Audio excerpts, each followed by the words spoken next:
जय श्री कृष्णा दोस्तों। अष्टावक्र गीता के 10वें प्रसंग को हम लोग प्रारंभ करने जा रहे हैं।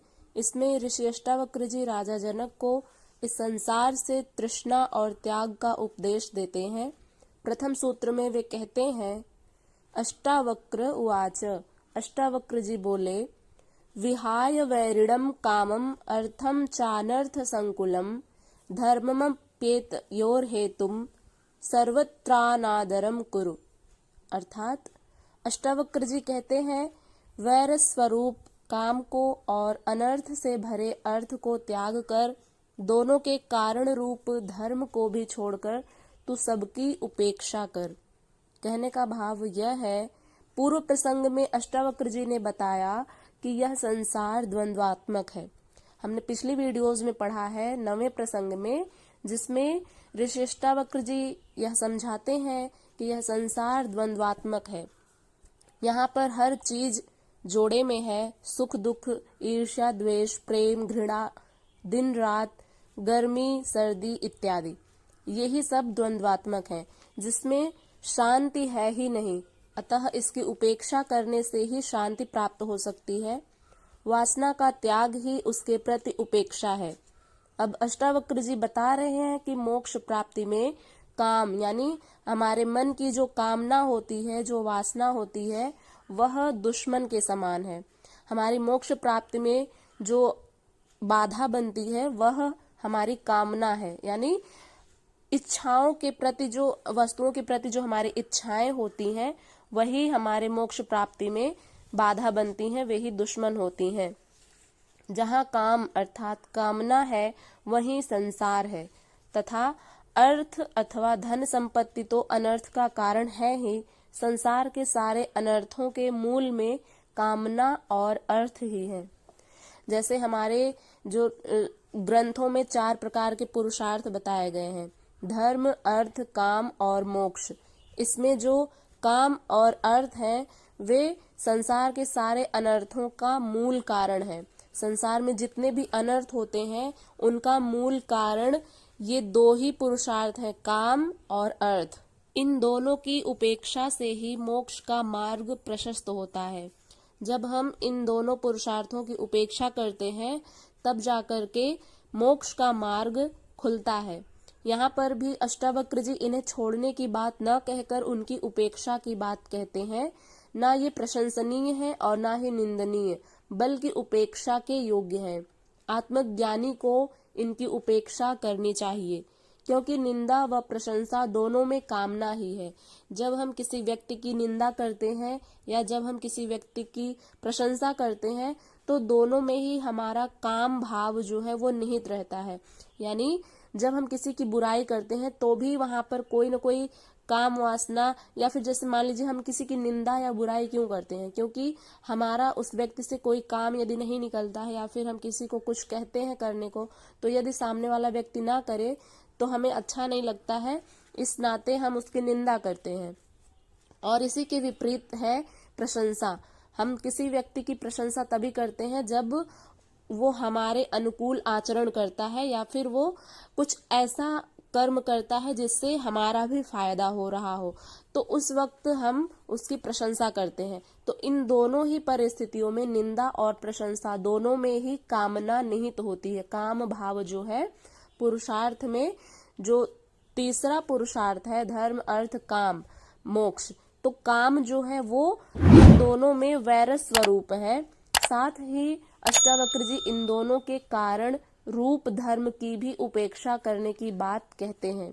शास्त्रों में धर्म, अर्थ, काम और मोक्ष, इन चारों को महत्व दिया गया है।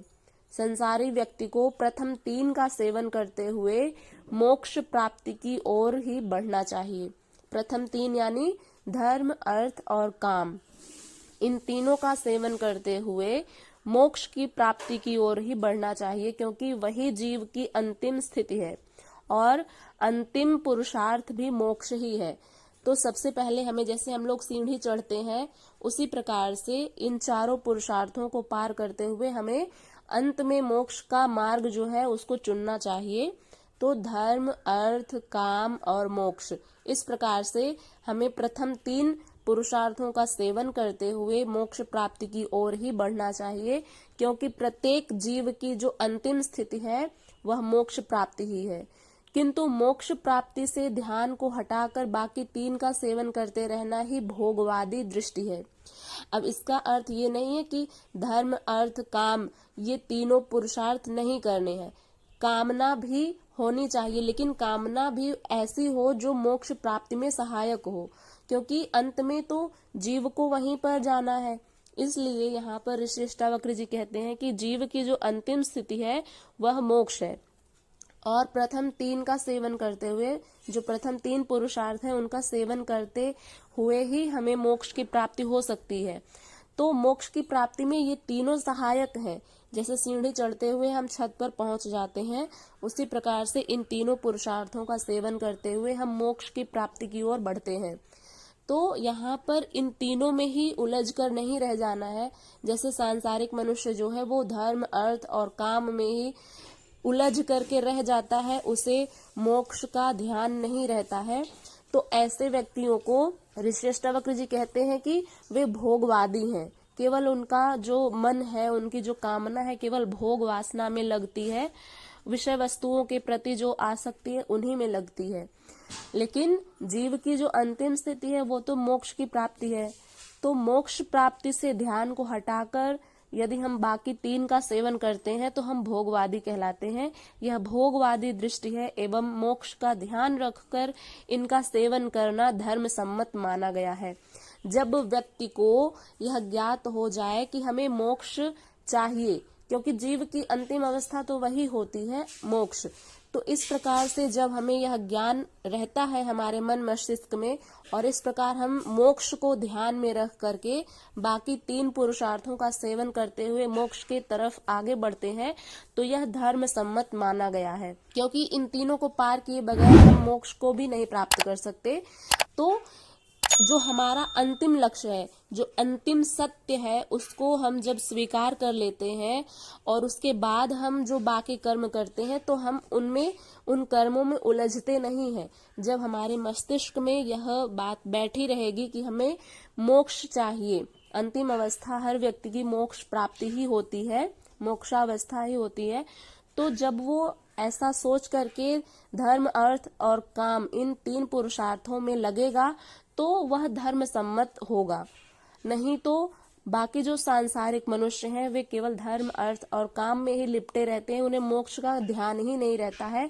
इस प्रकार वे भोगवादी व्यक्तियों के अंतर्गत आते हैं। तो यहाँ पर ऋषि अष्टावक्र जी आत्मज्ञानी जनक को मोक्ष प्राप्ति हेतु काम तथा अर्थ के साथ ऐसे धर्म की भी उपेक्षा करने को कहते हैं, क्योंकि ऐसा धर्म भी धर्म नहीं है, यह भी बंधन का कारण है। जो भी बाधा बने मोक्ष की प्राप्ति में वो सब धर्म में, धर्म के जो है वो बंधन के कारण ही है। वो जो धर्म, अर्थ और काम है ये सब उपेक्षा करने को इनको कहते हैं, क्योंकि ऐसा धर्म भी धर्म नहीं है, यह भी बंधन का कारण है। यह भी साधन मात्र था। जैसे हमने पिछली वीडियोस में पढ़ा था कि उसमें जब नाविक नाव चलाता है, उसमें जो बैठे रहते हैं यात्री, उसमें जब हम व्यक्ति को नाव तक तो पहुंचा देते हैं किनारे पर, तो वो वहां से उतरकर अपने गंतव्य मार्ग पर चला जाता है, और इस प्रकार वो नाव को लेकर के आगे नहीं बढ़ता है। जब वो एक किनारे से दूसरे किनारे तक पहुंच जाता है तो नाव को वहीं पर छोड़ करके आगे बढ़ जाता है। तो ठीक इसी प्रकार से वो जो नाव थी उस नदी को पार करने में उसका साधन, उसका सहायक मात्र थी। इसलिए ऋषि अष्टावक्र जी कहते हैं कि सिद्धि मिलने पर सभी साधन छोड़ देने चाहिए। यहाँ तक कि जो हमें गुरु ज्ञान देते हैं, आत्मज्ञान की उपलब्धि कराते हैं, ऐसे गुरु का भी त्याग कर देना चाहिए। और पिछली वीडियोस में हमने ये भी पढ़ा था कि ऋषि अष्टावक्र जी कहते हैं कि ईश्वर का भी त्याग कर देना चाहिए। जो साकार रूप में हम उनको पूजा करते हैं उनका भी त्याग कर देना चाहिए, तभी उपलब्ध होती है सच्ची स्वतंत्रता और परम मुक्ति। इस प्रकार से ऋषि अष्टावक्र जी कहते हैं कि जब व्यक्ति को यह ध्यान रहेगा कि जीव की अंतिम अवस्था, अंतिम स्थिति मोक्ष ही है, तो इस प्रकार वो तीनों परम पुरुषार्थों का जो धर्म, अर्थ और काम है, इनमें जब वो प्रवृत्त होंगे, इनका सेवन करेंगे तो यही धर्म सम्मत है। बाकी यदि मोक्ष की प्राप्ति है उसका यदि ध्यान नहीं रहेगा, उसके अतिरिक्त धर्म अर्थ और काम में ही यदि व्यक्ति लिपटा रहेगा तो उसको भोगवादी के अंतर्गत रखा जाएगा। इसलिए सिद्धि मिलने पर सभी साधन छोड़ देने चाहिए। तो जब हमें मोक्ष की प्राप्ति होती है तो धर्म अर्थ और काम इन तीनों पुरुषार्थों का भी त्याग कर देना चाहिए, क्योंकि ये साधन मात्र होते हैं और इस प्रकार से मोक्ष की प्राप्ति होती है और वही कहलाती है सच्ची स्वतंत्रता और परम मुक्ति। आशा करते हैं कि आप लोगों को ये सूत्र समझ में आ गया होगा। यहाँ पर कोई भी संशय हो तो आप लोग पूछ सकते हैं और इसका फीडबैक जरूर दीजिएगा कमेंट बॉक्स में। यदि ये वीडियो पसंद आई हो तो इसे लाइक करिएगा, शेयर करिएगा और चैनल पर यदि नए हैं तो सब्सक्राइब करके बेल आइकन को प्रेस कर लीजिएगा ताकि आने वाली हर वीडियो की सूचना आप तक मिलती रहे। मिलते हैं नेक्स्ट वीडियो के साथ, तब तक के लिए अपना ध्यान रखिएगा। हरे कृष्णा।